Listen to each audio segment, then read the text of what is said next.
l'offre de soins et les médecins, les réseaux de soins. Qu'est-ce que vont être les réseaux de soins en 2025? C'est une question extrêmement importante. L'hôpital et bien sûr les patients au travers des associations de patients, mais aussi, pourquoi pas, des associations de consommateurs.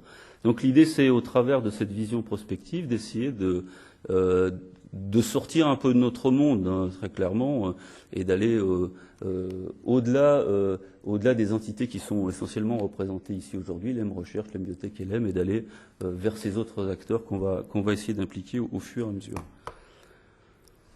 Alors, la démarche, je vais quand même vous expliquer maintenant comment ça va fonctionner. C'est bien sûr les grandes lignes. Hein. C'est un peu plus malheureusement compliqué que ça, mais c'est comment on fonctionne dans une démarche stratégique. On va travailler sur quatre piliers. D'abord, la base prospective à établir. C'est principalement, mais pas uniquement, les fiches qui ont déjà été coproduites et préparées par beaucoup d'entre vous dans la salle et qui reprennent un peu la méthodologie des fiches qui avaient été utilisées pour Innovation 2015.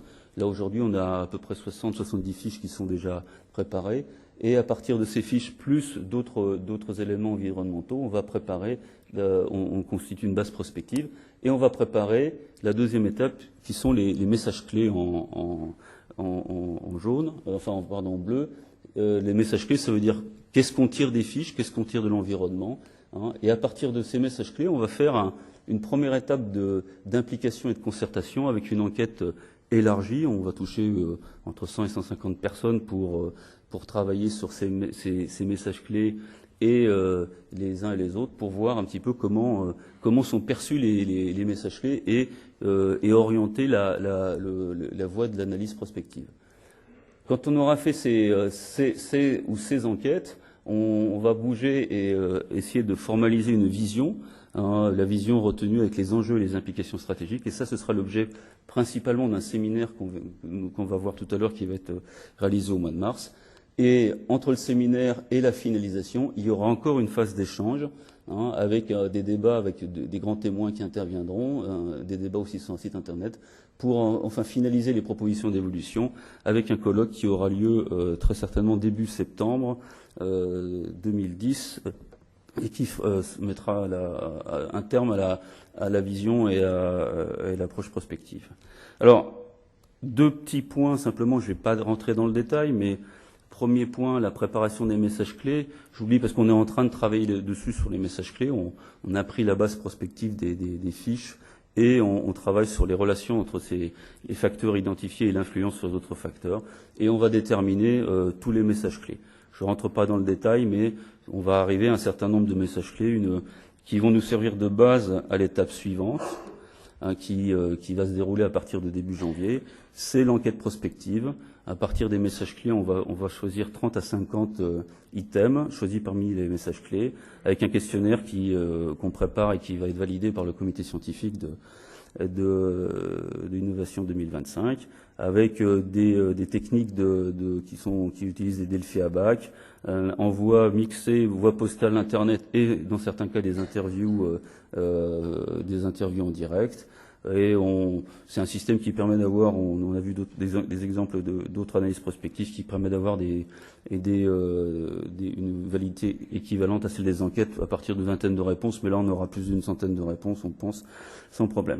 Et on pourra faire un petit peu ressortir aussi des tendances, aussi en fonction des types d'acteurs et des types d'experts. Je vous ai mis un exemple qui n'a rien à voir, puisque c'était sur une étude prospective qui a été faite il y a 2 ans sur l'industrie de la carte à puce. Et on a, effectivement, vous avez pour chaque question la réponse globale et chaque fois comment ont répondu les différents acteurs. Bien sûr, il s'agit d'enquêtes anonymes, il n'y aura pas d'évaluation des réponses individuelles. Donc ça, c'est pour l'enquête. À partir de l'enquête, étape suivante, eh bien, c'est le séminaire. Donc, on est en train de préparer un séminaire de travail qui aura lieu en mars 2010. Ce séminaire nous permettra de présenter les résultats de la démarche à ce stade avec le résultat de l'enquête, les éléments de vision, les incertitudes, les enjeux, et de démarrer un débat collectif.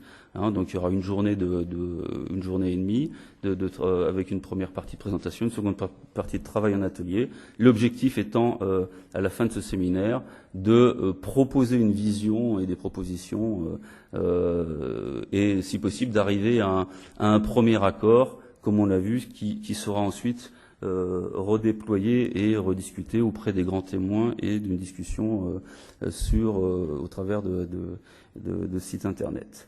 Donc ça, mais le séminaire de travail est un élément clé puisqu'il va aussi, après l'enquête, sensibiliser et toucher là aussi une 50aine de personnes. La feuille de route, elle est assez simple. On a commencé par obtenir l'adhésion du conseil d'administration du LEM il y a quelques jours. Aujourd'hui, c'est entre guillemets le démarrage officiel et le lancement du projet au cours de cette assemblée générale du LEM Recherche. Nous sommes en train de travailler avec à l'élaboration de l'enquête et des messages clés. Le séminaire de prospectif aura lieu les 16 et 17 mars, suivi, une fois que les pré-conclusions seront établies, des débats grands témoins et sites internet. Le colloque qui scellera la finalisation de l'étape prospective.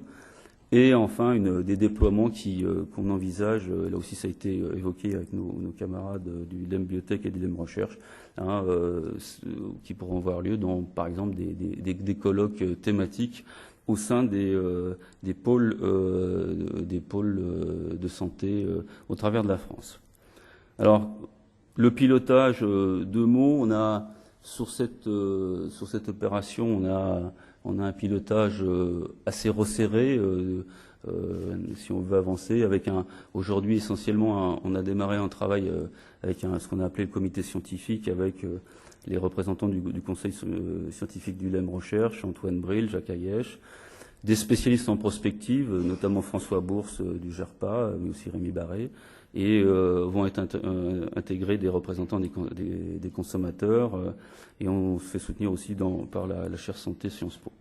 On a adjoint un peu plus récemment un comité de pilotage pour travailler sur tous les côtés communication, préparation des événements et aussi suivi de ce qui se fait en réalité pour rendre les choses compréhensibles à tout le monde. Et pour l'instant, dans ce comité de pilotage, il y a 2 administrateurs du LEM, Sophie Kornowski de Roche et Gilles Marage d'Amgen, un administrateur du LEM Recherche, Guy Ferman, et aussi un représentant de la chaire santé Sompo. Donc pour l'instant, un groupe réduit et qu'on élargira au fur et à mesure, puisque l'objectif c'est d'impliquer et de resserrer les liens avec d'autres secteurs d'activité. On sera amené bien sûr à élargir ce groupe au fur et à mesure.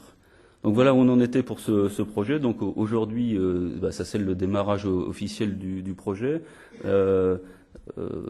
On a déjà une bonne base. On a une base prospective déjà bien avancée avec 60 fiches de scientifiques rédigées par les directeurs des ITMO et par les membres du conseil scientifique du LEM Recherche. Alors, ce que je propose maintenant, c'est que, bien sûr, on ne peut pas vous montrer autre chose sur la démarche prospective que ce que je vous ai montré, mais je pense qu'il est important de voir et de faire un premier point sur certains exemples qui vont vous être montrés par. Je vais demander à Catherine Lassalle de me rejoindre sur la scène et également Marc Pechansky, M. Schneiswess et M. Boitard qui nous rejoignent. Merci.